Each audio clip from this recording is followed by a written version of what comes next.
The views and ideas expressed on the following program are strictly those of the hosts or guests and do not necessarily reflect the views and ideas held by the Community Talk Network, its local network communities, their staff, and management.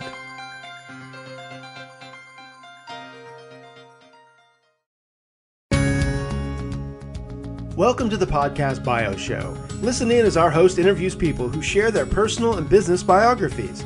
This is the show where you can learn firsthand about the people behind the name. How often have you tuned into a program like 60 Minutes to hear interviews about amazing people that you've never heard of before? The Podcast Bio Show gives you the opportunity to be inspired and maybe even find knowledgeable people providing services you need right now.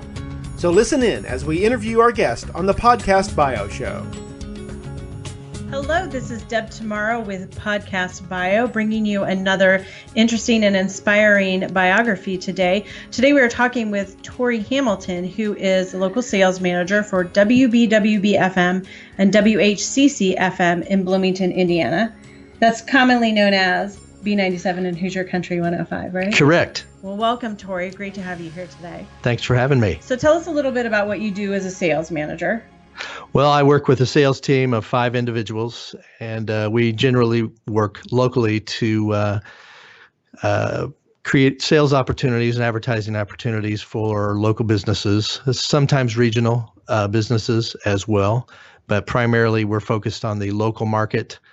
My personal sales include those regional or national agency clients as well, but we generally get out and talk to local businesses often throughout the week and try to talk with them and see how we can help them use the medium of radio to promote their business.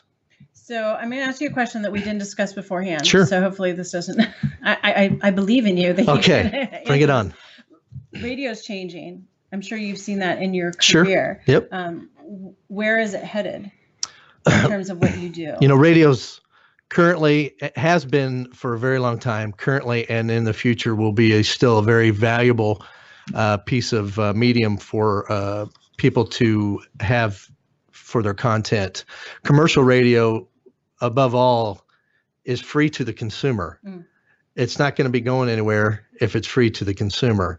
So as far as your entertainment and your informational aspects, as well as helping businesses communicate to potential listeners and potential buyers of their services and products, it's still going to be a very valuable and viable piece of media for the foreseeable future, in my opinion. Nielsen, which is formerly Arbitron, continuously when they put out their surveys is still seeing well more than 90% of Americans listening to some commercial radio each week. Oh, wow. Ongoing. So, yeah. Nielsen ratings, that's right. Nielsen ratings, that's correct. So it's still really viable. Especially in a town like Bloomington. Bloomington's not large enough of a big metropolitan area to see radio go on the wayside as a valuable piece of a marketing component. Interesting. I'm sure you guys are watching it closely. We pay attention. Yeah, for Absolutely. sure. For sure. So you've had, how long have you been at the radio station? I've been at these stations for just over 6 years. And before that, you've done a variety of different things. I have. So what were some of those things and how have they prepared you for what you do now? You know, I love this idea of everything you do in the past brings you to where you are Sure, today. absolutely. And I feel that way strongly. In college, I had a few different jobs, but I landed on a job my fourth of 5 years at IU here in Bloomington.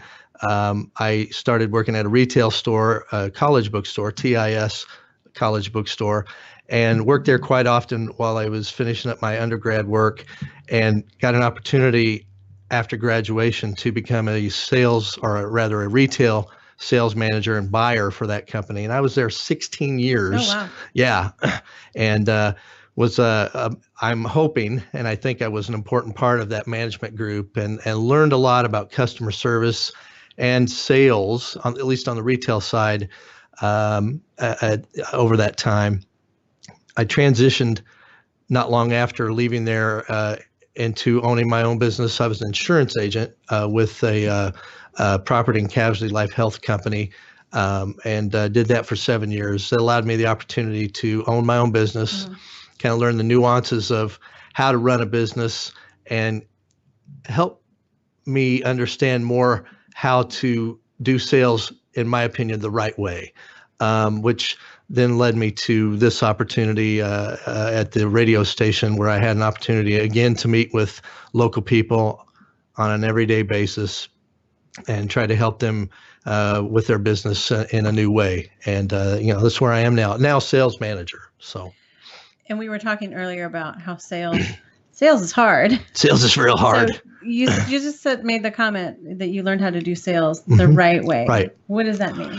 Well, when I was an agent and now up to now as well, my whole business model for myself and what I try to teach our guys is, relationship-based sales is really important.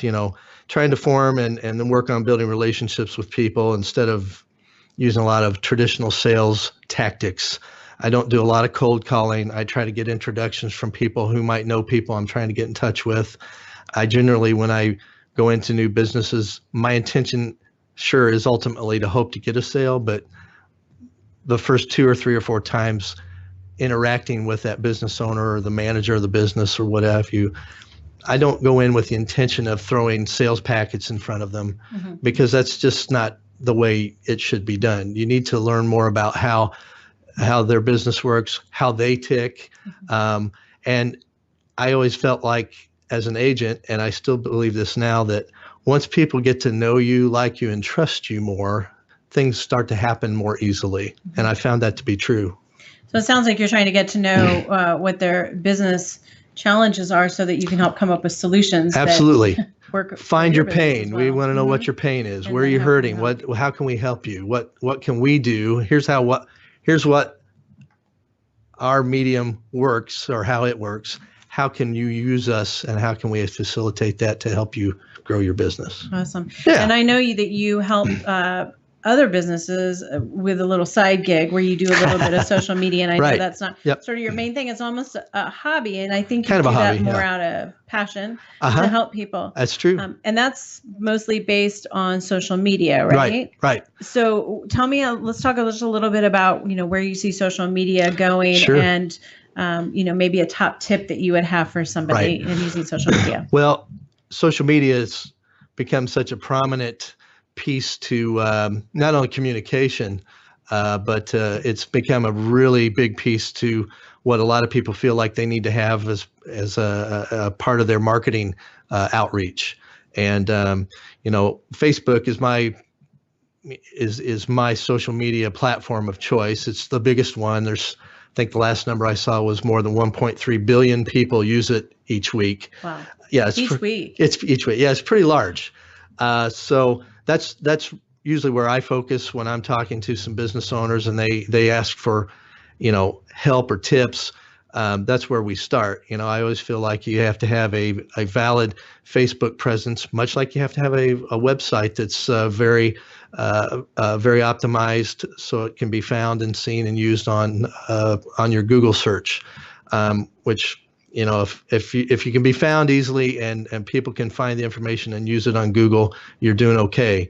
But social media has become so prominent, and it will only continue to go that direction even more in the coming months, years, foreseeable future.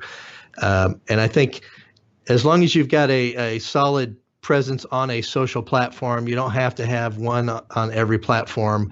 Concentrate on that one. Maybe it's Facebook, maybe it's Instagram, and it's really awesome, visual presence. Maybe you have a Twitter account like our president likes to use. But needless to say, next question. Yeah, right. But needless to say, pick a platform and concentrate your efforts on that one and make it the best it can be and use it the way it should be. And that's part of what I do. I try to help people and with their businesses on trying to make them understand how a social platform can be used to help them. Great. That's a great tip because I think a lot of people get overwhelmed with, oh my gosh, I have to keep up with, 5 or 6 different platforms and create new content. It can be overwhelming. Yeah, absolutely. Great. Awesome. Let's change gears and ask a fun question so we can kind of get to know you on a personal level a little bit more. Sure. So one of the questions we like to ask is if you could have, say, dinner with anybody, living, dead, famous, not famous, that one person, who would it be? There are a lot of different ones I'd choose. I would go first with George Carlin. Okay. I always loved his humor when he was living. Still love it now when you can find clips on YouTube or on a cable network. Funny guy and extremely insightful and highly intelligent. And if I could have dinner with him, there are so many things I could talk to him about and get a lot of happy place inside during that dinner time. Speaking of happy place, so we were talking a little bit before we started the broadcast about what you were most passionate about. Sure. And tell me that because I loved your answer. Well, I've been married for over 27 years, and we've had a great marriage, and part of that is having 2 kids. Our kids are basically grown. We have 2 kids in college, and we see them fairly often because they both attend Indiana University here in town. But we don't see them all the time like we used to. But when we do see them, and I can hear either of them laugh genuinely, that's always just warms my heart. Son or daughter, either one of them, if they get a good laugh out while we're together, I just love hearing that. So if you had dinner with George Carlin and your kids, it would never golden. get any better, right? Yeah, and Lisa, my wife, she would probably like to be there too. But we can invite her. Yeah, absolutely. Awesome. So if people want to contact you, whether that's questions about social media advice or networking, just connections in general, what was the best way to find you? Well, I use LinkedIn quite a bit. I love that platform. It's more of a business social platform, but you can find me on there at Torman5 and tweet. Spell that for us? TORMAN and the number 5. Okay. And I'm on Twitter just the same, Torman5. Awesome. Tweet me, message me, whatever. Awesome. Yeah. Well, thank you so much for joining us today, Torry. I hope that the listeners have been a little bit inspired, and I love these. You've given some great tips and some great ideas. So hopefully, it causes people to think a little bit. You've been listening to another inspiring podcast bio. To find more extraordinary stories of ordinary people, find us on iTunes or Google Play. Thanks for listening. You've been listening to another exciting podcast bio on the Podcast Bio Show. If you'd like to learn how you can get your own podcast bio, please visit www.communitytalknetwork.com and click